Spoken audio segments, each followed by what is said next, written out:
Hey guys, welcome back to Clownfish TV. This is Kneon. I'm not here with Geeky Sparkles. I'm going to talk about stupidity in gaming. We're going to talk about stupid money crippling the video game industry. And this is pretty interesting. This is coming from the former PlayStation boss saying that, you know, games have cost too much. There's been too much free money floating around and budgets have ballooned. And that is what's hurting the video game industry. I would agree in part with that, but where I would disagree is that is the sole reason. The thing is, when there's lots of surplus money, you hire lots of surplus people, and some of those surplus people don't do any work. They're actually anti-help.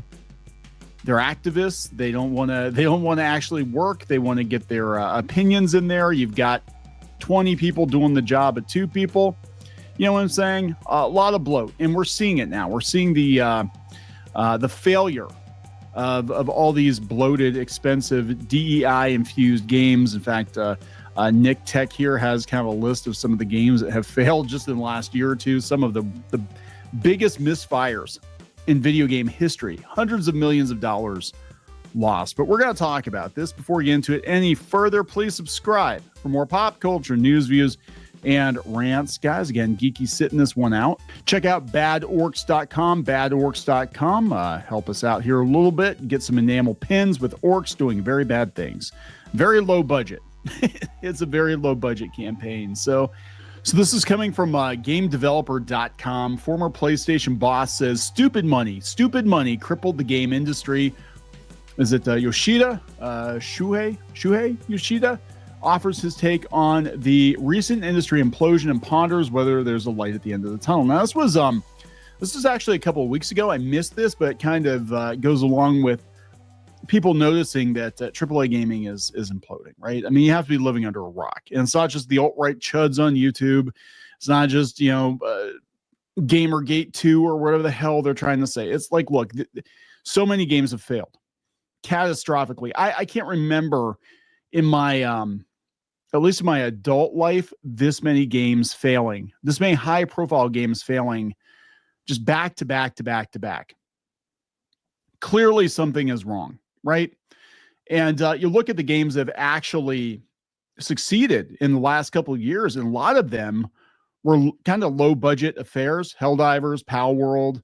This year we have Claire Obscure Expedition 33, Split Fiction. Is Split Fiction doing okay? I don't know.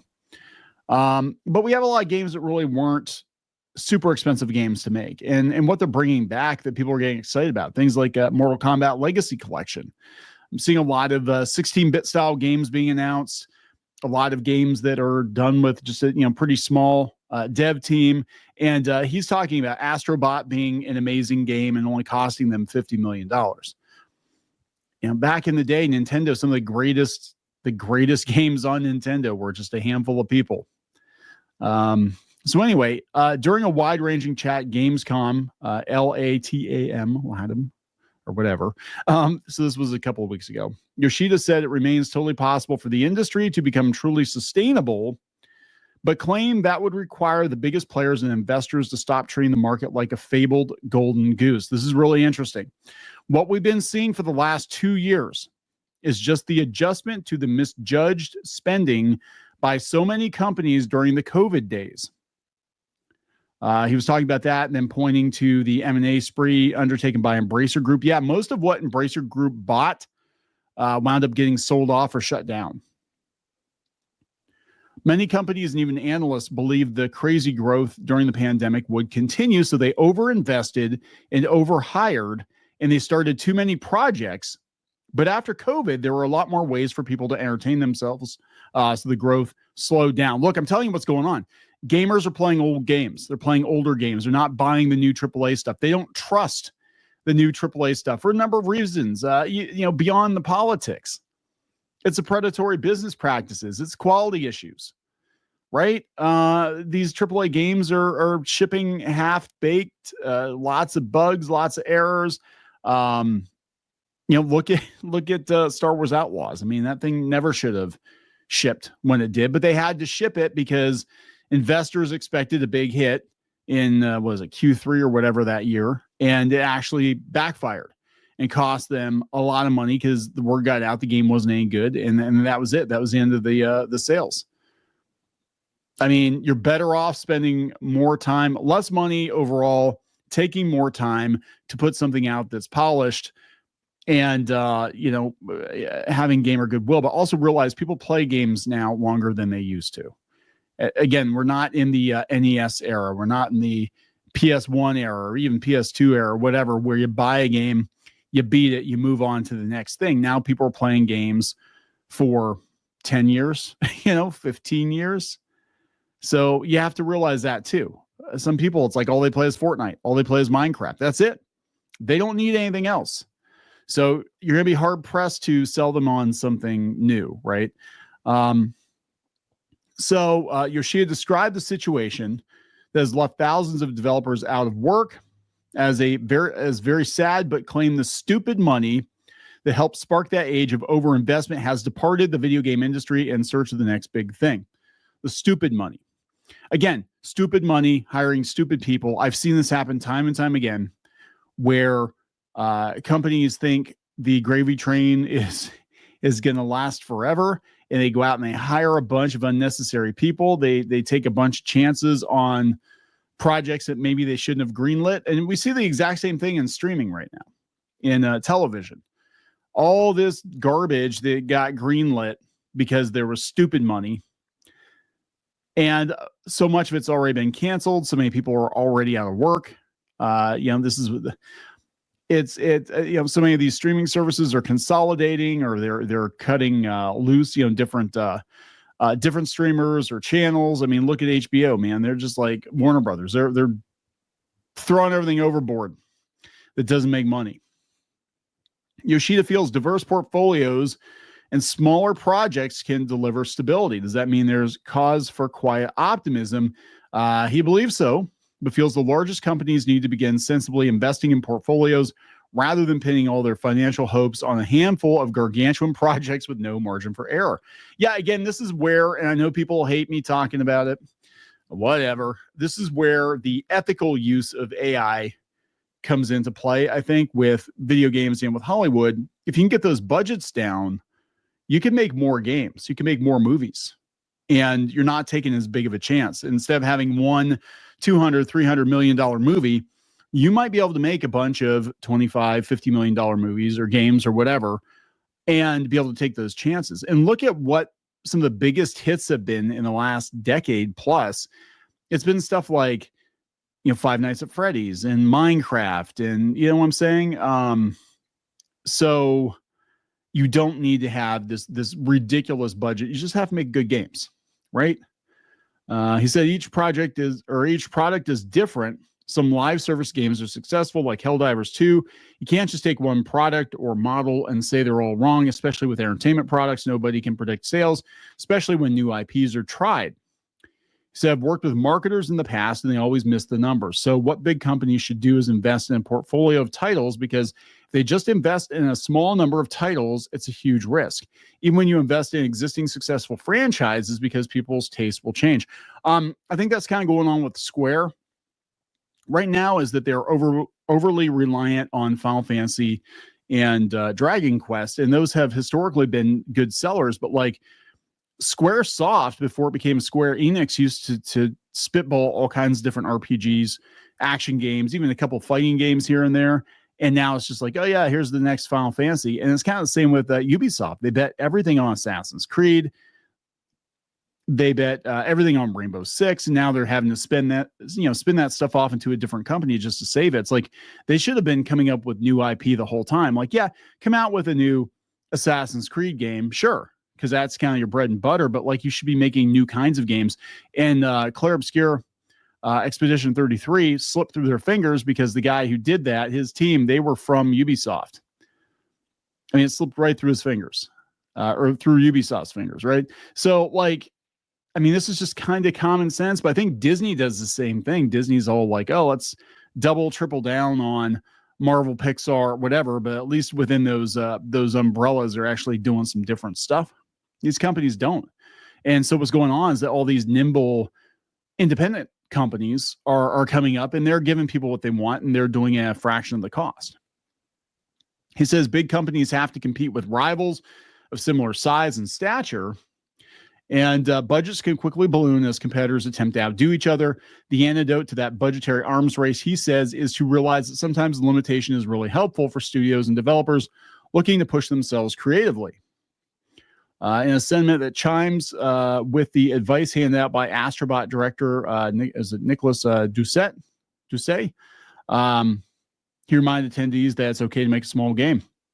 Yeah, they said a lot of choices we made with Astrobot could be labeled AA or maybe lacking in ambition, like the size of the team, the size of the game, the fact there's no text, no voice, and not an open world. But that doesn't really matter. We still made a game that made people really happy, and in fact was probably the simplicity of it that a lot of players made time for it. Yeah. Look, there's a reason that Nintendo keeps releasing their old games again and again and again. They're timeless. And those games, even though they were, I guess for Nintendo, were like the AAA titles, a lot of them didn't have massive teams. Not like you see in the Western space, right? Even Final Fantasy VII, like you look at how many people were involved in the original Final Fantasy VII, and there were a considerable number of people involved in Final Fantasy VII back in the day compared to the remake team. And even then, when Final Fantasy VII came out, people were like, this game is bloated. And I think at the time, I'm not looking up, but if I remember correctly, at the time, it was like $40 or $50 million, which was kind of unheard of for a video game, but they had to go buy all the Silicon Graphics workstations and all that stuff. So they were able to kind of spread that cost, over the course of many games they did for PS1. Everything had the CGI cutscenes and, all that. But it was unheard of back then. And now it's like the norm. It's like, it only costs $50 million. It only costs $100 million. Right? So here, this is come from Nick Tech Official on X. These past few years, we definitely had some of the absolute worst game launches of all time. And I think these things are connected. Here's a mega thread of the worst game launches since 2020. Okay. So you got Cyberpunk 2077, which it redeemed itself, but the launch was not good. Grand Theft Auto, the Trilogy Definitive Edition, had bugs. Battlefield 2042, Saints Row Reboot. That was so bad that the company wound up going out of business. That was an Embracer thing. Gotham Knights, nobody wanted this. Let's see here. Babylon's Fall, Forspoken. Square needs to stay. Like Square, give us more JRPGs. That's all we want. Like Stellar Blade should have been something that Square would have done, even though it's an action game. I get that, but that feels more in line with what Square would have done in the 90s compared to this. This was not a good idea.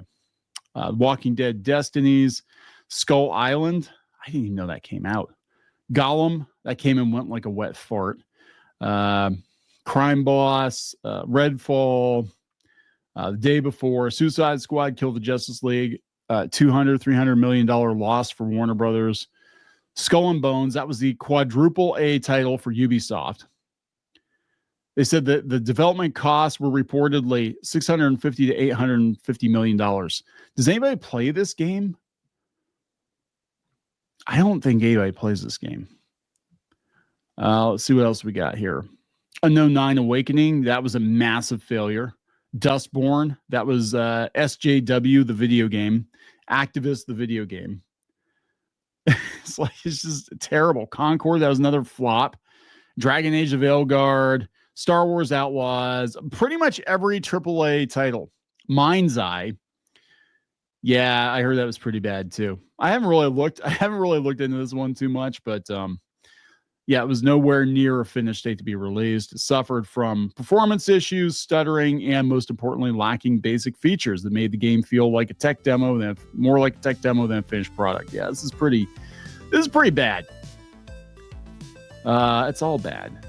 It's like, how come we're spending more money than we've ever spent on video games and they look worse than they've ever looked? How can a GameCube game from 20 plus years ago look better than these AAA titles? Riddle me this. It's just weird. Yeah, is there any more on here? I think that's about it. Yeah, day before, that was terrible too. This is a 3-year window or less. Yeah, the stupid money. The stupid money. Oh, what's this? One of the devs donated their launch plaque to Goodwill, who put it up for auction on their boutique site. There we go, guys. But yeah, we're seeing the result of overspending on video games again, overspending on people who frankly shouldn't be in the industry. They shouldn't be in the industry. And this has happened in everything, and comic books and animation and in movies, and now what we're seeing is finally a course correction. All it took was for the money to run out. Right? That's what's going on. So I'm gonna wrap it up. Please subscribe. We'll talk later. For more pop culture news, views, and rants, go to news.clownfishtv.com. That's news.clownfishtv.com.